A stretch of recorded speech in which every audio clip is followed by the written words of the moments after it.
ये देश गौ माता की रक्षा करेगा, अपने बाप की तो रक्षा हो नहीं रही आपकी, अपनी माँ की, छोटी कन्याओं की, इस धरती की। इसमें इतना जहर डाल डालकर धरती आपने विषैली कर दी, पानी विषैला कर दिया है, वायु विषैली कर दी है, खुद ही विषैले हो गए। इतने स्वार्थ में अंधे हैं, गाय की रक्षा करोगे? ये तो साधु करेंगे।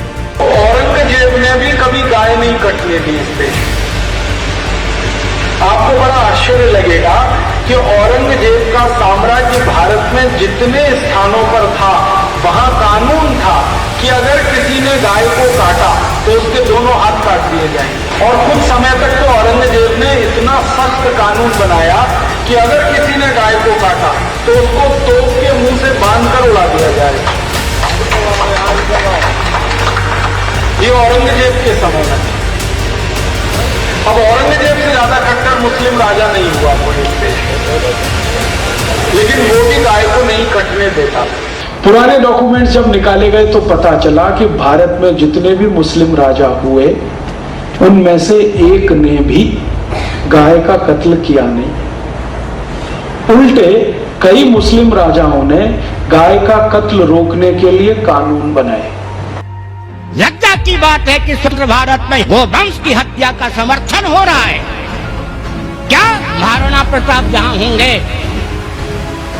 इसको सुनकर रोते नहीं होंगे? मंगल पांडे जहां दिव्यलोक में होंगे, पगली सरकार जो पश्चिम बंगाल की वो कहती है गरीबों का भोजन है गोवंश, कल कोई कह सकता है कि माता का मांस, पिता का मांस गरीबों का भोजन है। अनर्गल प्रलाप, स्वतंत्रता का दुरुपयोग। और आपको पता चलेगा कि इस्लाम की कोई भी धार्मिक पुस्तक में नहीं लिखा है कि गाय का कत्ल करो। हदीस में तो लिखा हुआ है कि गाय की रक्षा करो क्योंकि वो तुम्हारी रक्षा करती है। पैगंबर मोहम्मद साहब का स्टेटमेंट है कि गाय अबोल जानवर है, इसलिए उस पर दया करो।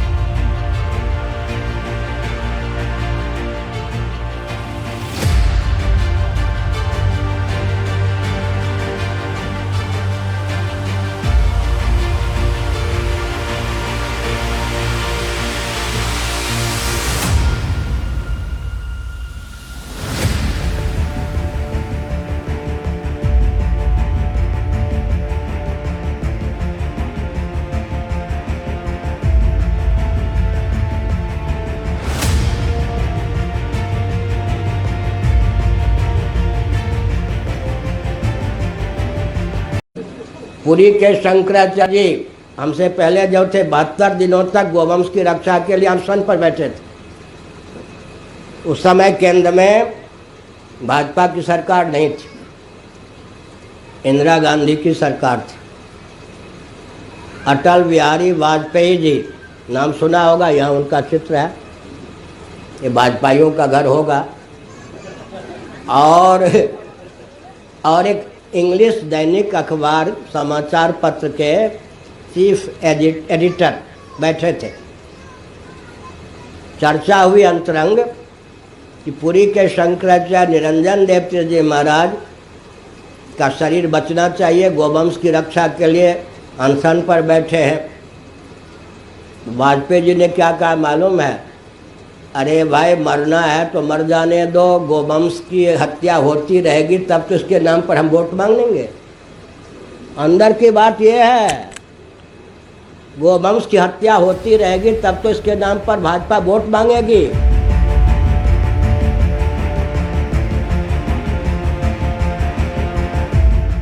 पंजाब से गायों का इतना कत्ल हुआ है कि देशी गाय ही दिखाई नहीं देती इस पूरे पंजाब में। पंजाब के मैं जितने भी गांव में आज तक गया हूं, किसी भी गांव में देशी गाय का दर्शन नहीं मिला। हिंदुस्तानी गाय, थरपारकर, साहिवाल, काकरेजी, लाल सिंधी, सफेद सिंधी, राठी, ये सब भारत की गाय है, कहीं दिखने को नहीं मिलती है। जो पंजाब में दिखाई देती है वो सब अमरीकी गाय, होलेस्टियन, फ्रीजियन, जिसको अंग्रेजों ने लाकर यहां छोड़ा और हिंदुस्तानी गाय को साफ करा दिया। और ये सिर्फ पंजाब का हाल नहीं है, पूरे हिंदुस्तान में यही हो रहा है। देशी गाय का बड़े पैमाने पर कत्ल। अंग्रेजों का तर्क ये था कि गाय का मांस खाने में बहुत स्वादिष्ट है। आज हमारे देश में जो काले अंग्रेज चला रहे हैं सरकार को, वो भी यही कहते हैं कि गाय का मांस खाने में बहुत स्वादिष्ट है, इसलिए गाय का कत्ल बंद नहीं हो सकता।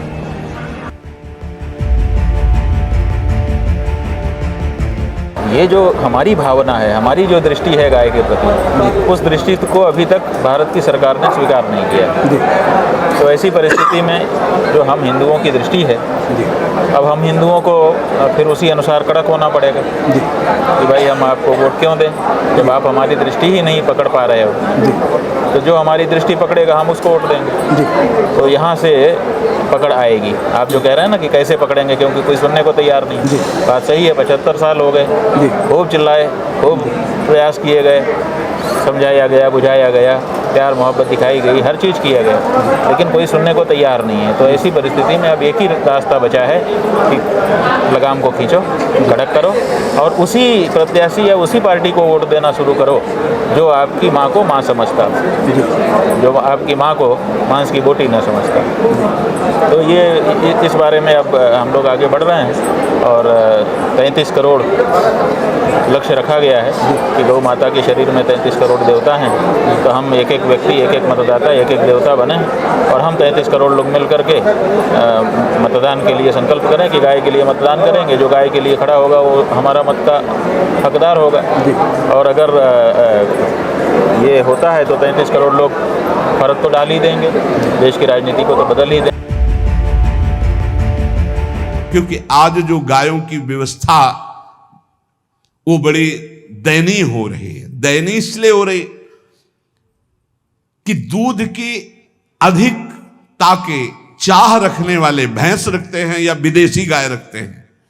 अपनी भारतीय जो देसी गाय है वो उतना अधिक नहीं देती कि 40 लीटर, 30 लीटर, 25 लीटर, बहुत अधिक देगी तो 5 और 8 लीटर। देसी शुद्ध गाय अपनी जो है वो 8-10 लीटर, बहुत जब व्यवस्था हो। नहीं तो अपने गांव में तो देखा है तो 2.5-3 लीटर से ज्यादा नहीं देंगे। 1.5 लीटर इधर, 1.5 लीटर उधर, या बहुत हुआ तो 2 लीटर, 2 लीटर।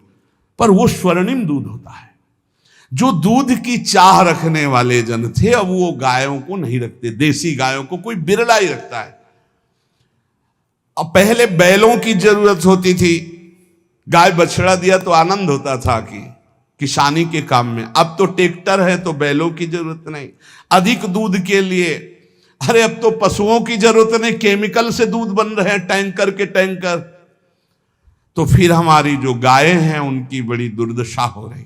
तो हमें चाहिए कि जो गृहस्थ जन हैं, धनी मानी जन हैं, या जिनके पास शरीर व्यवस्था, बौद्धिक स्तर, सेवा परायण, अर्थव्यवस्था, वो थोड़ा 4 गाय की व्यवस्था करके उनकी सेवा करें। क्योंकि हमारे सनातन धर्म का स्वरूप है, जहां मां पदवी दी गई है गांव को, गौ माता कहा गया है। गौ में समस्त देवता विराजमान है। गौ का बहुत बड़ा महत्व वर्णन किया गया धर्म शास्त्रों में। यहां तक कि जब कोई ऋषि नाराज होता था तो आगे गाय करके जाया जाता था तो क्षमा हो जाती थी। गाय को देखते ही वो क्षमा कर देते थे। बहुत महिमा वर्णन की गई है गौ की। इसलिए जिसको भी अगर नहीं अर्थव्यवस्था है तो एक रोटी तो निकाल सकते हो ना।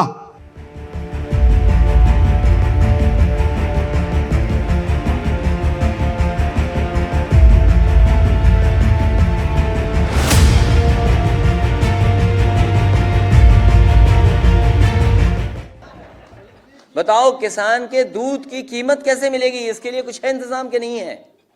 बताओ गाय का दूध की कीमत ज्यादा कब करेंगे? हम तो 3 रुपए और 4 रुपए ज्यादा देना चाहते थे भैंस के दूध से, क्योंकि गाय तभी बढ़ेगी, गाय का दूध का उत्पादन तभी बढ़ेगा जब भैंस के दूध से 4 रुपए ज्यादा दो आप।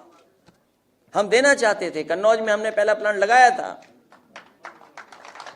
लेकिन नहीं सरकार कर रही है। जो काम ठोस करने चाहिए सरकार को, वो काम नहीं सरकार कर रही है। भारत की कृषि प्रधान व्यवस्था बगैर गाय के नहीं हो सकती और बगैर गाय के गोबर से नहीं हो सकती है। गाय के गोबर यानी ये पूजा से लेकर के, संस्कार से लेकर के भारत की कृषि प्रधान व्यवस्था को, जो हम लोग नेचुरल फार्मिंग के नए कार्यक्रम को लेकर के आ रहे हैं, नेचुरल फार्मिंग के साथ में तो चाहूंगा आप में से बहुत सारे मान्य सदस्य इसमें किसान हैं, प्रगतिशील किसान हैं। आप देखना, नेचुरल फार्मिंग आपके पेस्टिसाइड, फर्टिलाइजर और केमिकल की जितनी समस्या, यानी जो भी ये इससे इफेक्ट, साइड इफेक्ट है, इससे मुक्त करते हुए आप एक ऑर्गेनिक प्रोडक्ट देने की स्थिति में होंगे। और ये नेचुरल फार्मिंग बगैर गौ माता के संभव नहीं है और सरकार उसको उसी दिशा में आगे बढ़ाने का काम कर रहा है। सरकार उसी दिशा में इस कार्यक्रम को आगे बढ़ाने का कार्य कर रही है। लेकिन आपको गाय के गोबर में बदबू आती है, क्योंकि अगर आपने पूजा किया होता और गाय के गोबर को लक्ष्मी के रूप में रखा होता तो भारत की समृद्धि का प्रतीक तो वहीं से प्रारंभ होता है।